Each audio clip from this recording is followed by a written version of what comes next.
नमस्कार। आज देश की तमाम फटाफट खबरों में आपका स्वागत है। अमेरिका के कई राज्यों में फाइजर की कोरोना वैक्सीन की वजह से लोगों के बीमार पड़ने की घटनाएं सामने आई है। वैक्सीन से होने वाली एलर्जी की वजह से कई लोगों को दिक्कतें हुई। डेली मेल की रिपोर्ट के मुताबिक अमेरिका के फूड एंड ड्रग एडमिनिस्ट्रेशन ने वैक्सीन से एलर्जी के 5 मामलों की जांच शुरू कर दी है। कोरोना काल में शिरडी के साईं दरबार में दर्शनों के लिए भक्तों की सीमित संख्या पर ढील दी जा रही है। अब 12,000 से 15,000 भक्तों को शिरडी साईं बाबा के दर्शन के लिए ऑनलाइन पास देना संभव है। शिरडी के श्री साईं बाबा संस्थान विश्व व्यवस्था की ओर से रविवार के दिन भक्तों के लिए जाहिर प्रकटन विस्तारित किया गया। संस्थान की ओर से कहा गया कि पिछले 1 महीने के दौरान शिरडी स्थित साईं बाबा के मंदिर में प्रतिदिन सिर्फ 6,000 भक्तों को मंदिर में दर्शन के लिए ऑनलाइन पास दिया जाता था।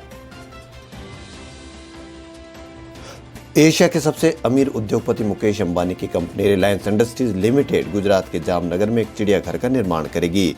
दावा किया जा रहा है कि यह दुनिया का सबसे बड़ा चिड़ियाघर होगा। कंपनी के एक उच्च अधिकारी ने शनिवार को इसकी पुष्टि की। उन्होंने बताया कि इस चिड़ियाघर में भारत और दुनिया भर के जानवर, पक्षी और सांपों की अलग अलग प्रजातियां होगी। कोरोना वायरस के चलते दुनिया भर में लोगों का जीवन पटरी से उतर गया है। महामारी की तबाही से अर्थव्यवस्था तो चौपट हुई है, इसका खासा असर आम जन पर भी पड़ा है। कोरोना के चलते दुनिया भर में वर्क फ्रॉम होम का चलन बढ़ गया है। इसी बीच एक शोध में पाया गया है कि उसके अनुसार लंबे समय तक बैठे रहने से मौत का खतरा बढ़ रहा है। महाराष्ट्र में लगातार कोरोना वायरस के मामले बढ़ रहे हैं। ऐसे में रविवार को मुख्यमंत्री उद्धव ठाकरे ने कहा कि अगले 6 महीने तक के लिए मास्क पहनना अनिवार्य होगा। उन्होंने कहा कि मैं महाराष्ट्र में रात्रि कर्फ्यू या किसी अन्य लॉकडाउन के पक्ष में नहीं हूं। ठाकरे ने कहा कि महाराष्ट्र में कोरोना वायरस कर्फ्यू या एक और लॉकडाउन नहीं लगाया जाएगा। इसके अलावा उन्होंने कहा कि राज्य में पूरी तरह से नहीं, लेकिन फिर भी कोरोना वायरस से संक्रमण की स्थिति नियंत्रण में है।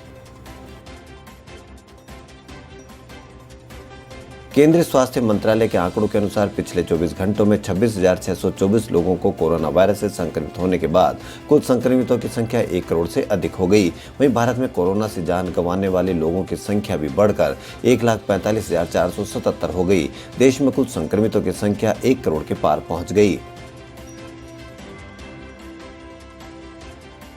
नेपाल में सियासी संकट गहराता जा रहा है। प्रधानमंत्री केपी शर्मा ओली ने रविवार को संसद भंग करने की सिफारिश की, जिसे राष्ट्रपति विद्यादेवी भंडारी ने औपचारिक मंजूरी दे दी। नेपाल में अगले साल 30 अप्रैल और 10 मई के बीच चुनाव कराए जाएंगे। राष्ट्रपति कार्यालय इसकी जानकारी दी है। दरअसल रविवार सुबह हुई ओली मंत्रिमंडल की आपात बैठक में संघीय संसद को भंग करने के लिए राष्ट्रपति से सिफारिश करने का फैसला किया गया। लंदन और उसके आसपास के इलाकों में कोविड-19 की नई किस्म का तेजी से प्रसार हो रहा है। इस कारण ब्रिटेन के प्रधानमंत्री बोरिस जॉनसन ने शनिवार को देश की राजधानी में एक बार फिर नवंबर जैसे राष्ट्रीय लॉकडाउन प्रतिबंध लागू कर दिए हैं। वहीं क्रिसमस के दौरान प्रतिबंधों में दी जाने वाली छूट भी रद्द कर दी है। पीएम जॉनसन ने कहा कि वायरस की नई किस्म वास्तविक वायरस की तुलना में कम से घातक है या नई वैक्सीन इस पर कम प्रभावी होगी, इसके पास हमारे सबूत नहीं है। पूरे उत्तर भारत में जारी शीतलहर के चलते अधिकतर भागों में ठंड का प्रकोप बरकरार है। इसी बीच राष्ट्रीय राजधानी दिल्ली में शनिवार को न्यूनतम तापमान गिरकर 3.9 डिग्री सेल्सियस पर पहुंच गया। इसी तरह श्रीनगर में भी इस मौसम का सबसे न्यूनतम तापमान दर्ज किया गया। वहीं हिमाचल प्रदेश के केलांग में तापमान 0 से नीचे 12.1 डिग्री सेल्सियस पर चला गया। कोरोना महामारी ने एक तरफ जहां देश के कुछ क्षेत्रों को बेपटरी कर दिया, वहीं कुछ क्षेत्रों में कारोबार के नए रिकॉर्ड बन रहे हैं। इनमें smartphone, laptop, work from home, gadget की बिक्री आदि शामिल है। आपको ये जानकर हैरानी होगी कि भारतीयों ने स्मार्टफोन खरीदने के मामले में एक नया रिकॉर्ड बना दिया है। सितंबर-अक्टूबर में देश में 4 करोड़ 40 लाख स्मार्टफोन खरीदे गए।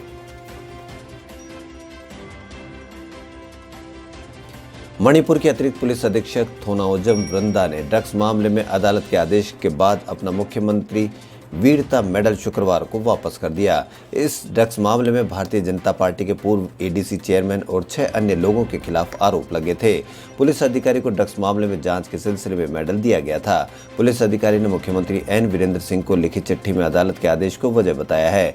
अदालत ने ड्रग्स मामले में जांच को असंतोषजनक मानते हुए सभी आरोपियों को आरोप मुक्त कर दिया है। मध्य प्रदेश के उज्जैन में प्रसिद्ध महाकालेश्वर मंदिर के विस्तार के लिए की जा रही खुदाई के दौरान करीब 1000 साल पुरानी संरचना के अवशेष मिले हैं, जिसके बाद खुदाई रोक दी गई है। मंदिर के सहायक प्रशासक मूलचंद जूनवाल ने शनिवार को बताया कि महाकालेश्वर मंदिर के मुख्य द्वार पर सती मंदिर के पास प्रतीक्षा क्षेत्र, बगीचे और अन्य सुविधाओं को बनाने के लिए शुक्रवार को खुदाई 20 फीट तक पहुंच गई, तभी वहां कुछ पुरातन सीढ़ियां और मंदिर के अवशेष दिखाई दिए। देश में टीका बनाने वाली प्रमुख company serum institute of India के मुख्य कार्यकारी अधिकारी अदार पूनावाला ने कहा कि टीका विनिर्माताओं को खासकर किसी महामारी के दौर में उनके टीके को लेकर सभी प्रकार के कानूनी दावों से बचाया जाना चाहिए। पूनावाला ने शुक्रवार को कार्नेगी इंडिया के वैश्विक प्रौद्योगिकी सम्मेलन में ये बात कही। प्रधानमंत्री नरेंद्र मोदी ने शनिवार को कहा कि नए कृषि कानूनों का फायदा किसानों तक पहुंचने लगा है।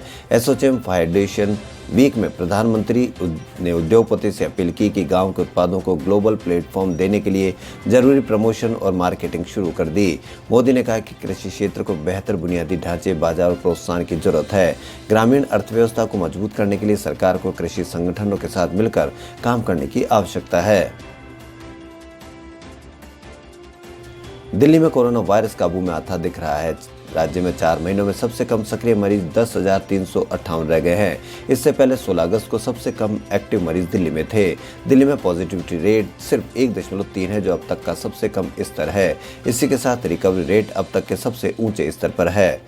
खबरों में फिलहाल इतना ही। यदि आपको हमारा चैनल पसंद आए तो लाइक, सब्सक्राइब और शेयर अवश्य करें। धन्यवाद।